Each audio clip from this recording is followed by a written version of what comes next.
Hola a todos, soy Luis Salazar, profesora de griego antiguo en la Universidad de Córdoba, en concreto en la Facultad de Filosofía y Letras. El área de griego no es muy grande, pero tenemos clases en casi todos los grados que se dan en la Facultad de Filosofía y Letras. Tenemos en concreto en Historia, en Hispánica, en Gestión Cultural y en Cine y Cultura. Además, damos algunas asignaturas que son obligatorias y otras que son optativas. Por poner un ejemplo de aquellas que doy yo, este año tenemos lenguas clásicas para el estudio de la historia, que es obligatoria y que se da también con el área de latín. Y damos, por ejemplo, mito en la cultura digital, que es una optativa de cuarto en gestión en cultura y cine. En los dos ejemplos que os he puesto sé un poco el espectro de lo que podemos llegar a dar los de griego en la facultad. Por ejemplo, en lenguas clásicas, obviamente, nos centramos sobre todo en gramática, en sintaxis, o sea que si os encanta la lengua, sabéis que tenéis la oportunidad de ver algo de griego antiguo en la facultad.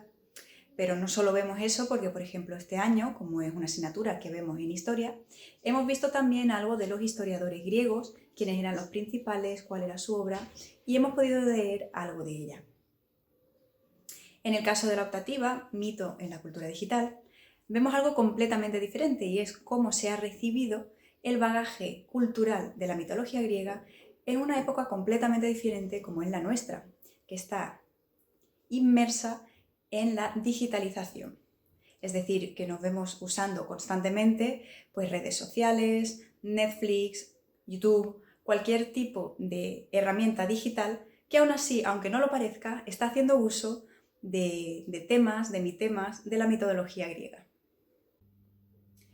Obviamente, a los profesores del área de griego, que somos Israel Gallarte, Damaris Romero y yo misma, ya os dije que era un área pequeña, nos encanta y nos fascina el mundo antiguo, todo lo que tenga que ver con la Grecia de cualquier época.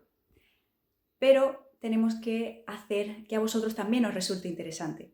Y por eso siempre intentamos adaptar cualquier temario que veamos en nuestras asignaturas, no solo al grado en el que los damos, porque las habilidades que vosotros estáis aprendiendo están dirigidas siempre a la carrera a la que estáis, pero además a los tiempos en los que vivimos. Esto, por ejemplo, lo extraemos de la investigación que hacemos.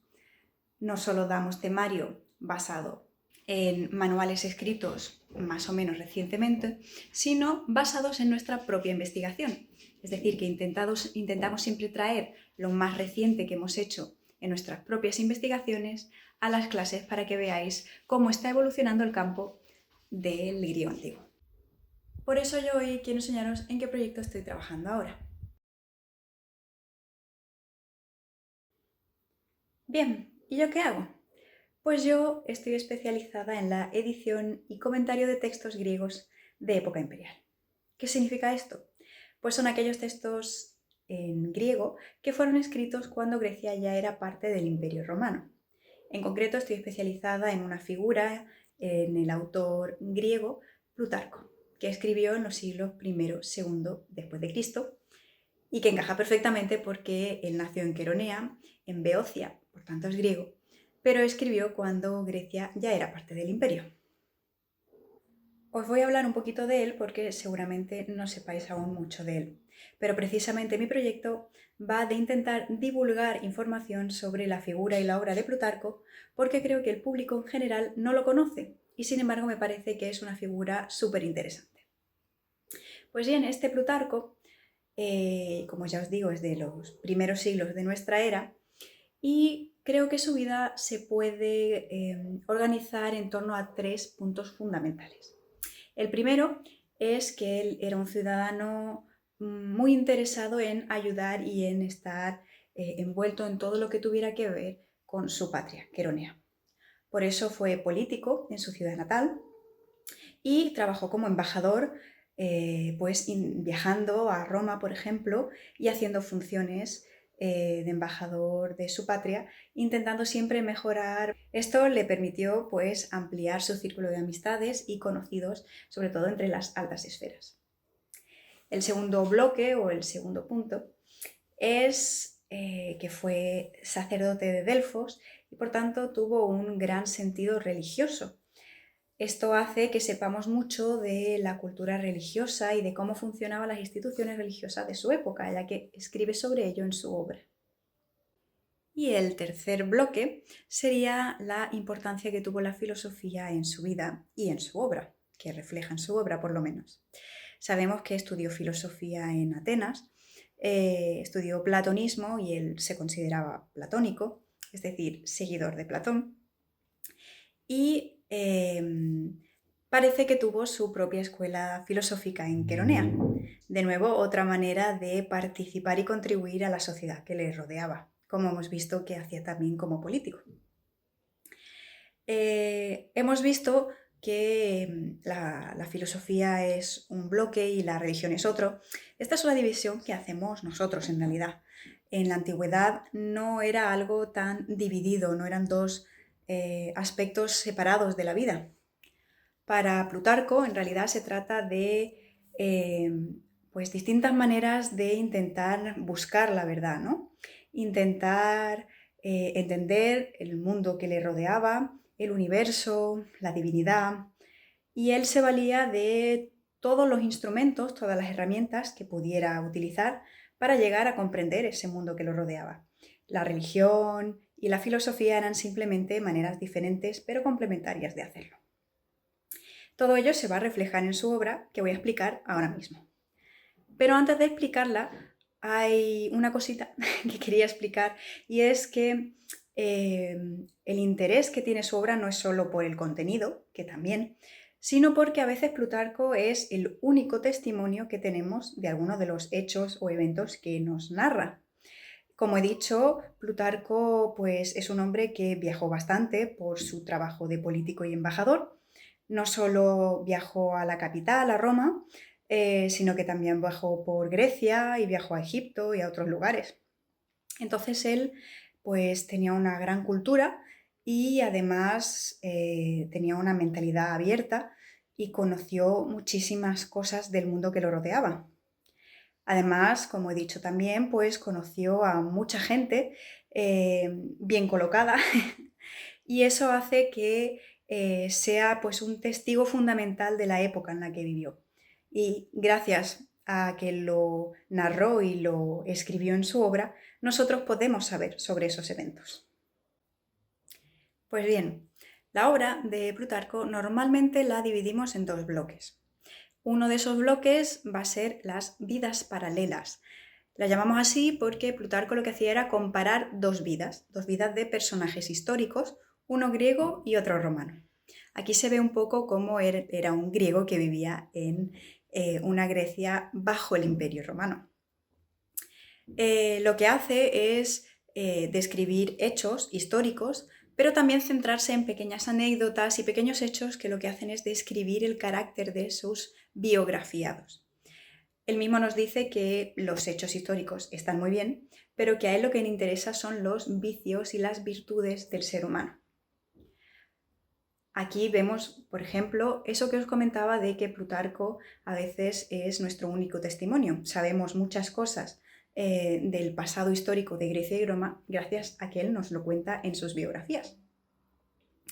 Por poneros algunos ejemplos, tenemos biografías de Alejandro Magno, de Julio César, que son las más conocidas, de Cicerón, tenemos de los fundadores de Atenas y Roma, como pueden ser Teseo, Rómulo. Estas son un poquito legendarias porque obviamente no tenían datos históricos como tal, pero hay un intento de pues, integrarlos en la historia de las ciudades que fundaron, ¿no? Tenemos 23 pares de biografías, es decir, que tenéis biografías para rato si os interesa leerlas. El otro bloque son los moralia. Este es el nombre latino. En español normalmente las llamamos obras morales y de costumbres. Los llamamos así pues porque fue el nombre que se le dio en la época, en la Edad Media, que es cuando se empieza a hacer una recolección de las obras de Plutarco para juntarlas todas y copiarlas y poder tener libros completos de su obra. En realidad, en este bloque hay pues, libros de todo tipo. Plutarco, como he dicho, era un hombre que se interesaba por muchísimos temas. y tiene libros sobre astronomía, sobre consejos políticos, consejos sobre el matrimonio, sobre si los animales de mar son más inteligentes que los de tierra, si se debe prestar dinero o no, sobre si se debe comer carne o no. Hay cualquier tema que se os ocurra, probablemente encontréis un tratado de Plutarco al respecto. Además, si os fijáis, algunos de los temas que he mencionado, como sobre los animales o sobre el vegetarianismo, son temas que hoy en día aún todavía tienen validez porque en nuestra sociedad seguimos debatiendo temas muy parecidos. El hecho de que hace 2000 años Plutarco ya se estuviera pensando temas muy similares le da relevancia actual. Y por eso creo que el gran público debería leer o conocer a Plutarco, lo que nos lleva a considerar el proyecto en el que estoy inmersa ahora mismo.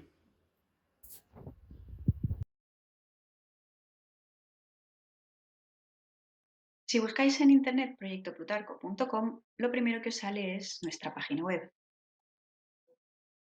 En ella encontraréis primero una sección de presentación donde explicamos en qué consiste nuestro proyecto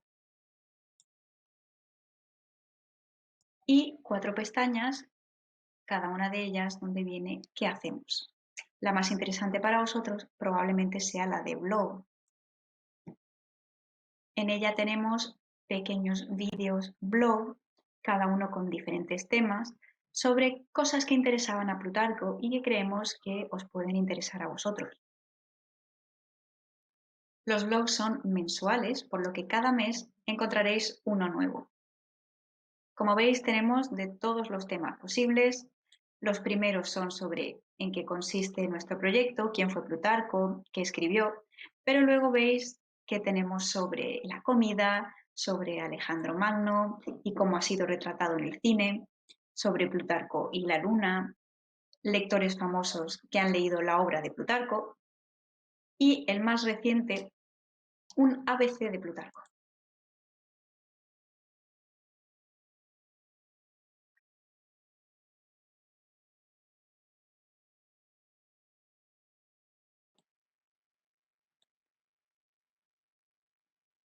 Si volvemos al inicio,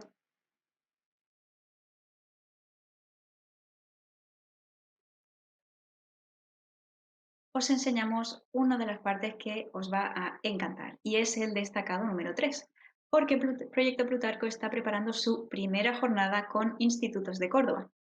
Estamos haciendo una jornada de talleres que tendrán un formato competitivo, es decir, que los alumnos podrán organizarse en grupos y haremos actividades de tipo juegos como una torre de cartas o un basketball que tiene una forma de baloncesto en los que los alumnos podrán ir demostrando los conocimientos que tienen sobre Plutarco y su obra, que hayan adquirido a través de las pequeñas charlas que los invitados irán dando a lo largo del día, y el grupo ganador conseguirá un premio. Si os interesa participar o os interesa obtener información acerca de estos talleres, podéis contactar con nosotros. De hecho, podéis clicar sobre el botón Quiero saber más o bajar directamente a lo largo de la página hasta llegar a la sección de Contacta con nosotros y escribir a info@proyectoplutarco.com o rellenar la solicitud. En cualquier caso, estos talleres tendrán lugar a lo largo del curso académico que viene, por lo que si vosotros ya sois alumnos de nuestra Facultad de Filosofía y Letra, podríais incluso participar como organizadores del evento si os interesa todo lo que son actividades organizativas. Así que este es el proyecto que estamos organizando con Proyecto Plutarco y os invitamos a formar parte de él. Pues eso es todo, chicos. No quiero entreteneros más, pero espero veros pronto por la Facultad de Filosofía y Letras y que me contactéis o contactéis con el área de griego si estáis interesados en el mundo antiguo. Hasta pronto.